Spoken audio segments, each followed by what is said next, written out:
지난주에 16장을 아브라함의 관점에서 좀 살펴보았었더랬습니다. 사실 아브라함의 후손의 이야기이긴 하지만 이 이야기의 또 다른 중심인물은 하갈이라고 할 수 있습니다. 그래서 오늘은 하갈에 대해서 좀 더 살펴보고자 합니다. 그런데 성경의 이야기를 하면서 특별히 이 하갈의 이야기를 다룬다는 것 자체가 굉장히 특이한 일입니다. 사실 역사라는 것을 정의하자면 과거에 있었던 모든 일이 역사는 아닙니다. 과거에 있었던 모든 것을 기록할 수도 없고 그것이 의미 있는 일도 아닙니다. 그래서 보통 학자들이 역사를 정의할 때 과거에 있었던 일이긴 한데 특별한 사람의 의미 있는 이야기를 역사라고 합니다. 그래서 보통 여러분들이 역사책에서 역사를 보면 어떤 왕이나 훌륭한 지도자나 장군들의 어떤 특정한 사건과 관련된 것들을 다루게 되지요. 그런 맥락에서 보자면 굳이 하갈이라는 여인의 이야기가 여기에 들어있다는 것 자체가 좀 특별합니다. 근데 16장에만 있는 것이 아니라 21장에도 이 하갈의 이야기가 굉장히 비슷하게 등장하고 있죠. 어떻게 보면 역사적으로 중요한 인물도 아닌 한 여인의 이야기를 성경에서 2장에 걸쳐서 말하고 있다는 것이 대단히 사실은 놀라운 일이죠. 하갈은 무시당하는 여인이었습니다. 그녀에 대한 어떠한 평가들도 사실은 본문에서 좋게 나타나 있지 않습니다. 우리가 읽진 않았지만 1절에 보면 하갈을 소개할 때 이렇게 제일 먼저 등장시킵니다. 아브라함의 아내 사레는 출산하지 못했고 한 여종이 있었으니 애굽 사람이요 그 이름은 하갈이다. 이렇게 표현합니다. 여러분이 글의 순서도 참 중요합니다. 이 하갈을 소개할 때 한 여종이다. 여자이고 종이다. 이렇게 말을 했습니다. 둘 다 고대 근동의 옛날 사람들의 입장에서는 마이너스입니다. 여자라는 것에서 무시당하게 되었고 그게 또 종이었다라는 것은 더더욱 가치 없는 인생이다라는 뜻이기도 합니다. 그런데 한 가지 더 나오죠. 애굽 사람이었다. 그렇게 표현합니다. 이방인이었습니다. 외국에서 종으로 끌려온 사람입니다. 되게 아이러니하게도 아브라함이 애굽에 내려가서 아내를 여동생이라고 속이다가 자기 아내를 애굽의 왕에게 빼앗겼던 역사가 있었죠. 그게 창세기 12장의 이야기인데 그때 아내를 빼앗기면서 얻었던 여러 물품들 중에 하나가 애굽의 종들이었습니다.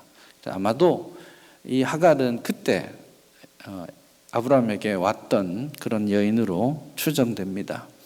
그러니 이 사실은 16장은 12장을 아이러니하게도 거꾸로 만들어 놓는 그런 이야기가 되겠죠. 어쨌든 이방인이었고 여자였고 종이었습니다. 아무것도 기대할 것이 없는 그냥 도구였습니다. 먹고 사는데 필요한 도움을 주는 존재였을 뿐이죠. 본문에서 이 여인의 역할 역시 그렇게 의미 있지 않습니다. 그녀에게는 처음 등장하는 것이 사레가 출산하지 못했기 때문에 이 여인이 소개되고 있죠. 그런 의미에서 이 여인은 출산을 위해서 사라를 위해서 기능하는 그런 여인에 불과합니다. 본문에는 이 하갈을 인격적인 존재로 대하지 않습니다. 아무도 그녀의 이름을 불러주지 않습니다. 하갈 역시 이 많은 질곡을 지나면서 한마디도 내뱉을 수가 없습니다. 그래서 우리는 8절에 이르기까지 하갈이 말하고 있는 장면을 보지 못합니다. 하갈을 하갈이라고 부르는 장면 역시 보이지 않습니다. 거의 매 구절마다 이 여인 하갈의 이름이 등장하고 하갈에 대한 이야기가 나오고 있지만 사랑받는 여인, 가치 있는 여인, 인격적인 존재 그런 거 아닙니다. 그냥 아이를 낳지 못하는 여주인을 위해 사용되는 그냥 아기 주머니로서의 역할. 우리 예전에 우리나라 표현으로 하자면 그냥 씨바지의 역할만을 요구당하고 있을 뿐입니다. 이런 여인들이 조심해야 될 것들이 있습니다. 이렇게 아기 주머니의 역할들을 하게 되면 상당히 많은 혜택도 누리게 되겠죠. 하지만 그게 자신의 존재적 가치, 본질을 바꿔놓는 것은 아닙니다. 다시 말해서 여종은 여종일 뿐입니다. 아이를 가졌고, 아이를 가졌을 때 사람들이 굉장히 기뻐했고 중요하게 취급했을 겁니다. 세상 천지 한 번도 경험해보지 못했던 그런 사랑, 같은 사랑을 받았을 겁니다. 아이를 임신해 있는 동안만 그러한 것이죠. 근데 그때 자기가 진짜 이 아이의 엄마고 진짜 내가 주인공이 된 것이냐 생각하는 순간 자기는 나락으로 떨어지게 되겠죠. 본문 4절을 보면 이 하갈이 그런 상황에 정신을 못 차린 것 같아요. 아브라함이 하갈과 동침하자 하갈이 임신하게 되었죠.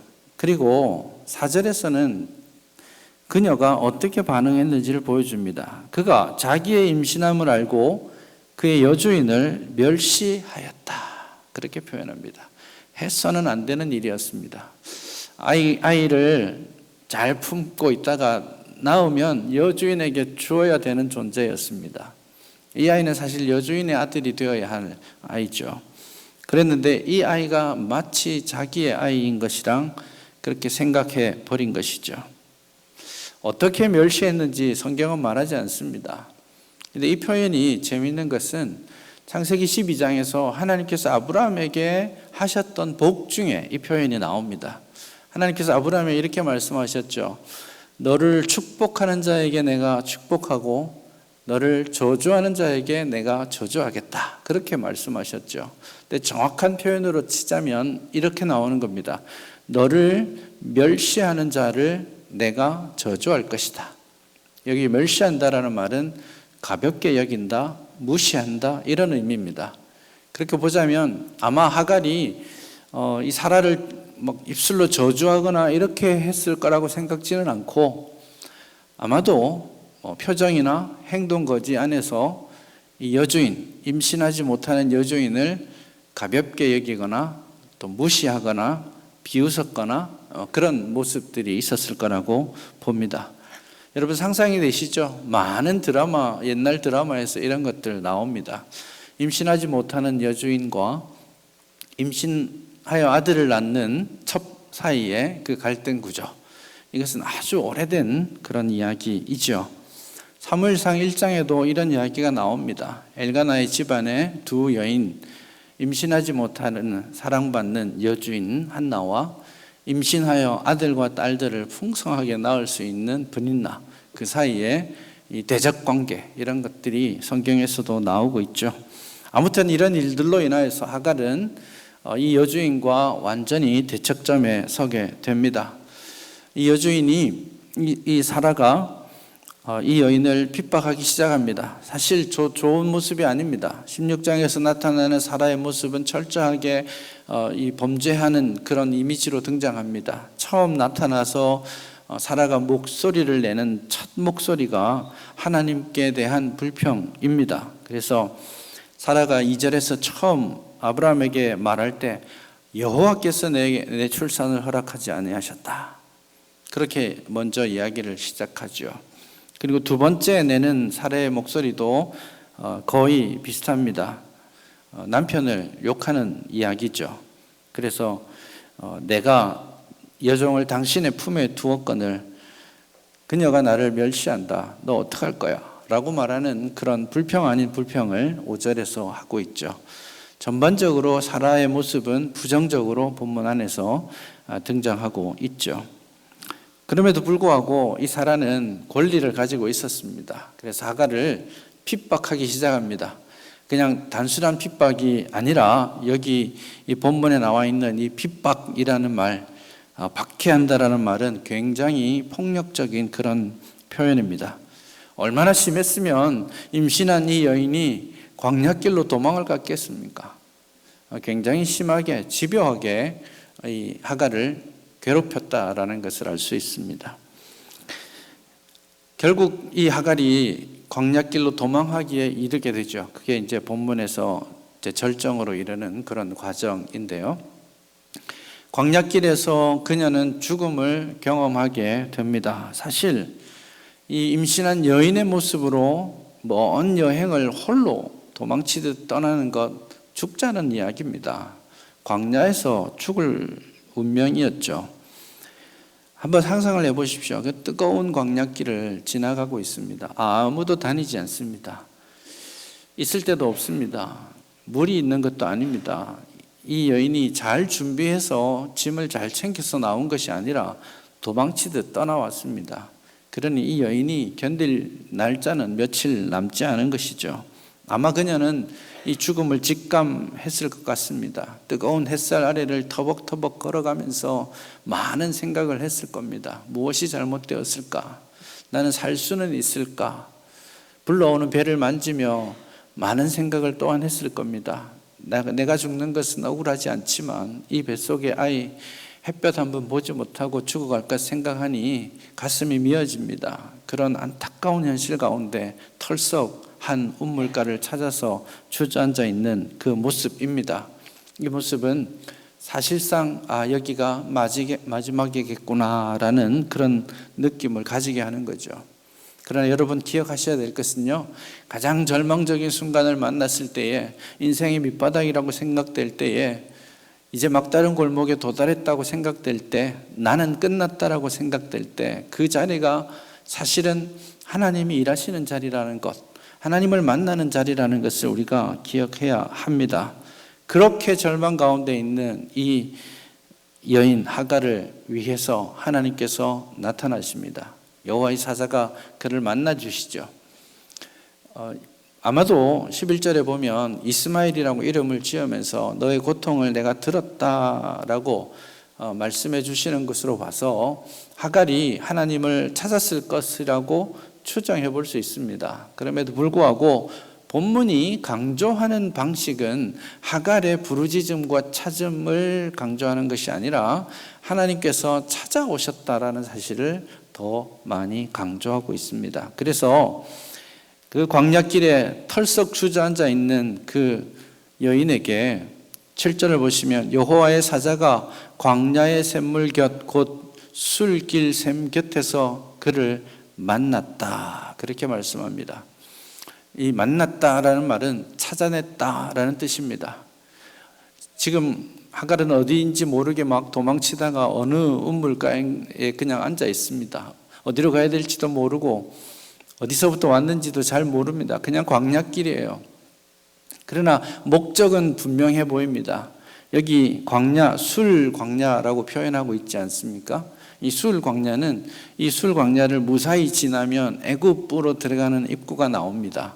그래서 하갈은 지금 도망쳐서 애굽, 자기 옛날 고향으로, 자기 집으로 돌아가려고 시도하고 있다는 것 정도는 알 수 있습니다. 그럼에도 불구하고 어디에 있는지 본인이 내 위치를 모르고 있는 그녀에게 하나님의 사자가 찾아내셨습니다. 결국 너를 내가 찾아내었다라는 이미지가 여기에 들어 있습니다. 그리고 이 하나님의 사자가 제일 먼저 했던 말씀, 그것은 하갈의 이름을 불러주는 것이었습니다. 사라의 여종 하갈아, 이렇게 불러주십니다. 제가 말씀드렸죠. 하갈은 한 번도 불리워지지 않았었습니다. 의도된 것입니다. 하나님께서 그녀를 처음 인격으로 불러주신 것이었죠. 그냥 종이었습니다. 종의 이름을 불러줄 일도 없었습니다. 그냥 시바지였습니다. 그냥 외국인 노동자였을 뿐이었습니다.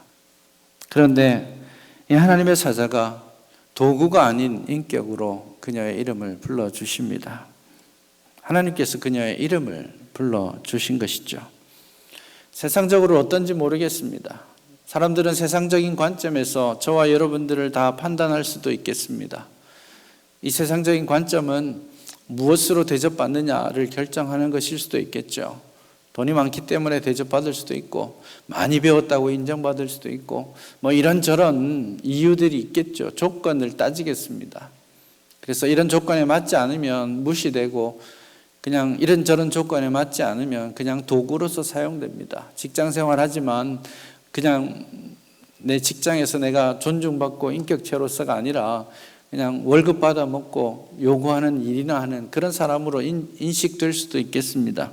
우리의 자존감이 이 세상에서 드러나지 않는다라는 뜻입니다. 그러나 하나님께서 우리를 만나주시고 하나님께서 우리를 불러주실 때 우리는 이 세상에서 보지 못했던 대접을 받게 됩니다. 내가 참 이 세상을 보면 별거 아닌 존재로만 느껴지는데 주님의 전에 나와서 주님의 이름을 부르고 나니까 내가 하나님의 자녀가 되어 있습니다. 내가 하나님의 형상대로 지음받은 존귀한 사람이라는 것을 주님의 말씀을 통해서 깨닫게 됩니다. 내가 얼마나 대단한 사람인지 하나님께서 나를 위해서 당신의 독생하신 아들 한 분밖에 없는 그 아들을 십자가에 내어주기까지 우리를 사랑하셔서 우리를 붙잡아 주셨다는 것을 깨닫게 됩니다. 내가 누구인가를 알게 되는 것, 이거 정말 중요한 일입니다.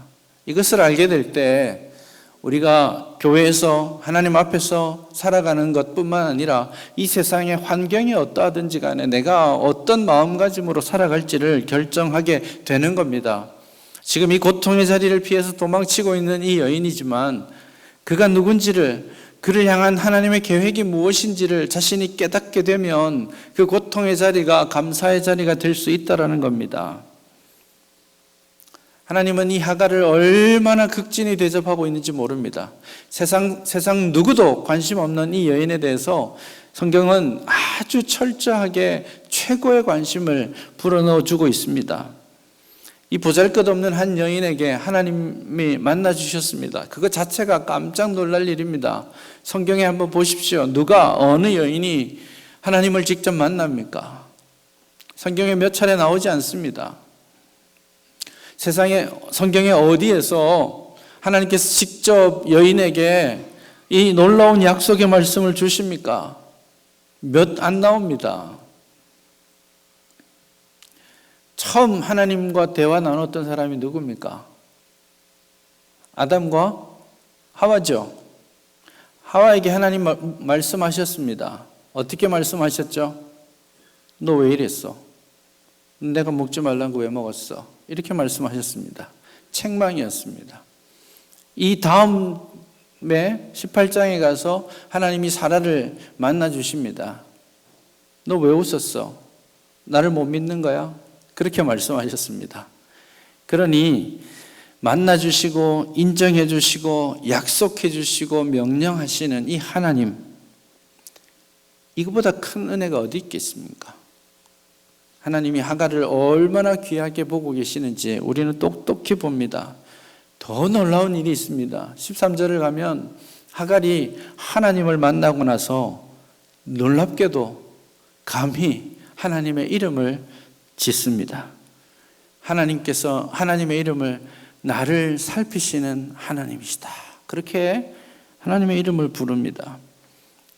그 이후의 이야기가 다 기록되어 있지는 않지만 하갈은 돌아갔을 겁니다. 돌아가서 아마도 왜 돌아오게 되었는지, 내가 어떤 경험을 하게 됐는지 아브라함과 그 사라에게 이야기를 했을 거고요. 그것이 인정받아졌습니다. 그래서 그 하갈을 만나주신 하나님을 인정했기 때문에 그 이름을 이스마엘이라고 이름을 지었죠. 그리고 그곳 이름을 브엘라헤로이라고 이름을 하갈이 지었습니다. 그리고 그곳 이름은 아브라함과 이삭에 이르기까지 족장들의 중요한 삶의 터전으로 변하게 됩니다. 하갈이 나를 살피시는 하나님, 그리고 그곳 이름을 브엘라헬로이, 브엘은 이 우물을 뜻합니다. 그래서 나를 살피시는 분의 우물이라고 이름을 지었죠. 놀라운 이야기입니다. 하나님의 이름을 이 여인이 감히 부를 수 있게 되었다라는 것이죠. 그리고 하나님께서는 이 하갈에게 말씀하십니다. 첫 번째는 명령이고 두 번째는 약속입니다. 어떤 명령입니까? 너 여주인에게 돌아가서 그 밑에 복종하라. 괴로울 거야. 힘들 거야.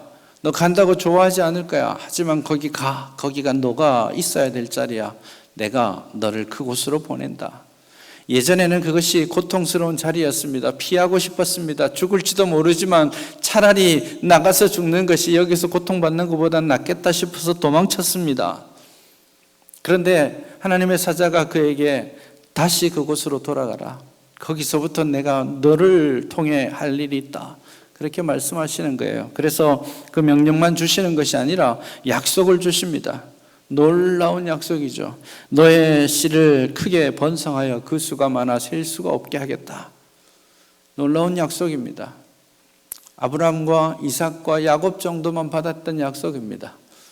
요셉도 들어보지 못했던 이야기입니다. 그런데 하갈에게 그 말씀을 하십니다. 왜냐하면 이스마엘 역시 하나님이 약속하셨던 아브라함의 후손이기 때문에 그를 하나님께서는 축복하시게 되는 거죠. 이 축복의 맥락이라는 거 잊어서는 안 됩니다. 이 본문을 보면서 우리가 요즘 이슬람 기독교 간의 반목 대립 혹은 기독교권과 아랍권의 그 불행한 만남의 시작이 여기라고 생각해서는 안 됩니다. 그렇게들 많이 말씀하시지만 본문 자체가 말하고자 하는 것은 이스마엘의 출생 자체가 축복입니다. 그 맥락을 잊어서는 안 되겠죠. 고통스러운 자리지만 하갈은 들어갑니다. 왜? 하나님이 명령하셨고 하나님이 약속하셨기 때문입니다. 하갈에게 하나님께서는 보여주신 것이 있습니다. 미래입니다. 이 들으시는 하나님, 살피시는 하나님의 또 다른 표현은 보시는 하나님입니다. 히브리어 뜻은 본다라는 뜻입니다. 그러니까 광야에서 외롭게 방황하면서 죽어가던 그 여인을 하나님께서 보고 계셨다라는 겁니다. 그리고 하갈이 깨달았던 거죠. 나 혼자라고 느꼈는데, 나 여기서 끝이라고 느꼈는데 하나님이 항상 나를 보고 계셨다라는 것을 깨달은 것이죠. 그것은 광야도 마찬가지고 그것은 사라의 수하에서 고통받는 자리에서도 마찬가지입니다. 하나님이 나를 보고 계셔. 하나님이 나를 보호하고 나를 살피고 계셔 라는 깨달음을 가진 것이죠. 그래서 광야와 같은 그곳이지만 그는 다시 돌아갈 수 있었습니다.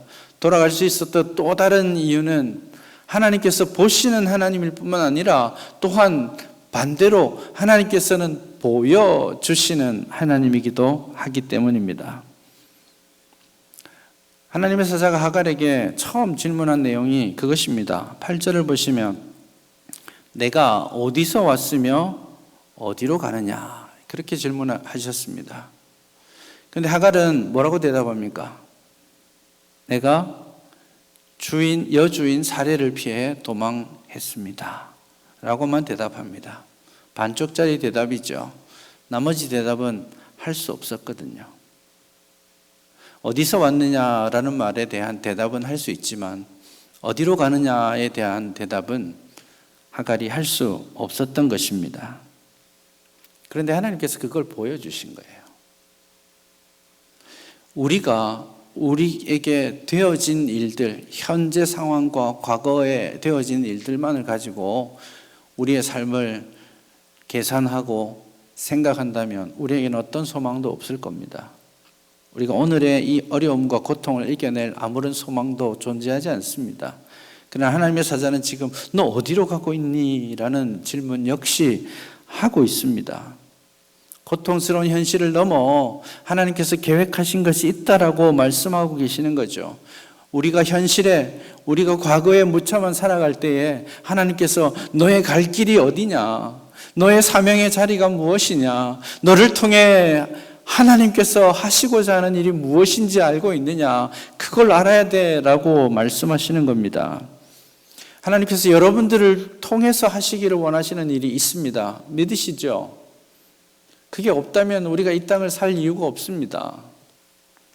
그렇다면 하나님께서 우리에게 보여주시는 그 미래를 여러분 사모함으로 그 하나님이 보여주시는 약속의 미래를 가져야 합니다.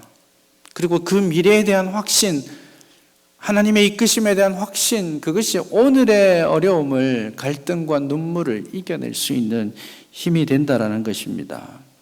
이 약속의 말씀을 들었던 하갈은 즉시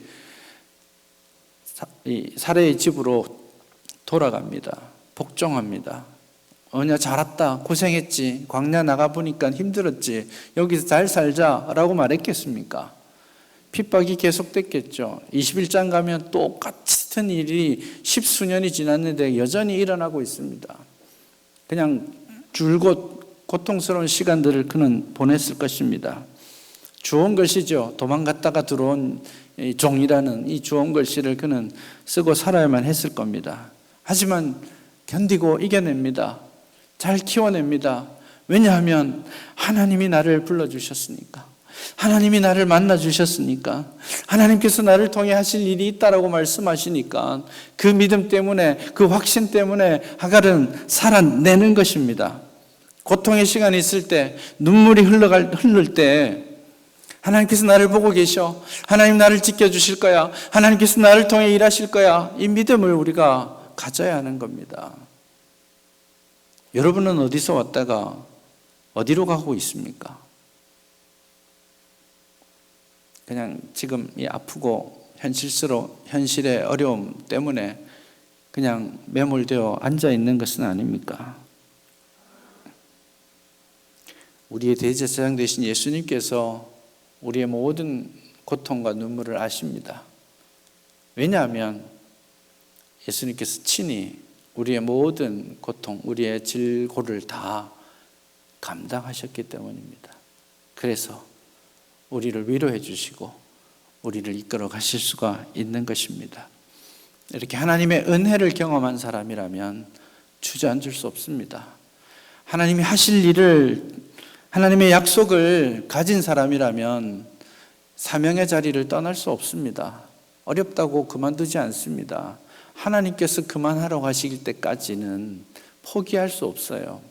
그게 은혜니까요. 하나님께서 나를 위해 하신 일을 우리가 매 순간 잊지 않고 있다면, 그 십자가의 은혜를 잊지 않고 있다면 우리 마땅히 자기의 십자가를 지고 주님을 위해 살아내야 할 겁니다. 그게 형통의 길이라고 말하고 싶지 않아요. 그게 부자가 되는 길이라고 말하고 싶지 않아요. 그냥 받은 사랑 때문에 그렇게 하는 겁니다. 그게 우리의 사명입니다. 현실이 아니라 현실 너머에 있는 여러분 자신을 향하신 하나님의 계획에 여러분 마음을 집중하실 수 있기를 바랍니다. 소망을 가지십시다. 더 나은 미래 말고 하나님이 뜻하신 미래에 대한 소망을 가지십시다. 그 꿈을 꾸면서 오늘을 살아내는 저와 여러분 될 수 있기를 바랍니다.